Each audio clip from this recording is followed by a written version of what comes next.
जवाहरलाल नेहरू विश्वविद्यालय की कुलपति प्रोफेसर संतश्री धुलीपुड़ी पंडित जुलाई 2025 में केवड़िया, गुजरात में आयोजित केंद्रीय विश्वविद्यालयों के कुलपतियों के सम्मेलन में अनुपस्थित रहीं। यह सम्मेलन 10 और 11 जुलाई को शिक्षा मंत्रालय द्वारा आयोजित किया गया था, जिसमें केंद्रीय शिक्षा मंत्री धर्मेंद्र प्रधान, यूजीसी के अधिकारी और देश भर के केंद्रीय विश्वविद्यालयों के कुलपति शामिल हुए। इस सम्मेलन का मुख्य उद्देश्य था विकसित भारत 2047 के तहत उच्च शिक्षा की भूमिका, नीति, अनुसंधान, नवाचार और वैश्विक प्रतिस्पर्धा पर विचार विमर्श करना। इसी दौरान जेएनयू में भारतीय ज्ञान प्रणालियों पर 3 दिवसीय सम्मेलन का आयोजन हुआ, जिसका उद्घाटन उपराष्ट्रपति जगदीप धनखड़ ने किया।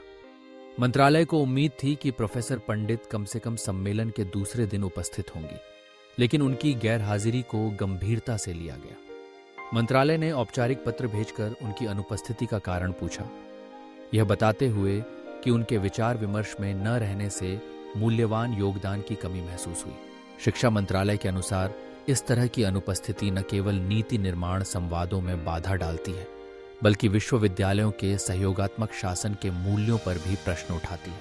मंत्रालय का रुख स्पष्ट था, यह केवल एक व्यक्तिगत चूक नहीं, बल्कि केंद्रीय विश्वविद्यालयों के नेतृत्व से अपेक्षित सक्रिय भागीदारी का मामला है। दूसरी ओर जेएनयू प्रशासन ने इस पर कोई सार्वजनिक प्रतिक्रिया नहीं दी है। संभावित तर्कों में मुख्य रूप से अपने प्रमुख सम्मेलन की प्राथमिकता, समय सारणी में टकराव या यात्रा संबंधी बाधाएं शामिल हो सकती हैं, लेकिन इनका औपचारिक उल्लेख नहीं हुआ। इस घटना ने विश्वविद्यालयों की स्वायत्तता और केंद्र के दिशा निर्देशन के बीच तनाव को उजागर किया है। शिक्षा मंत्रालय अब कुलपति के जवाब का इंतजार कर रहा है, जिसके आधार पर आगे की कार्रवाई तय होगी, चाहे वह चेतावनी हो या भविष्य में अनुपस्थिति संबंधी नियमों को और कड़ा करना।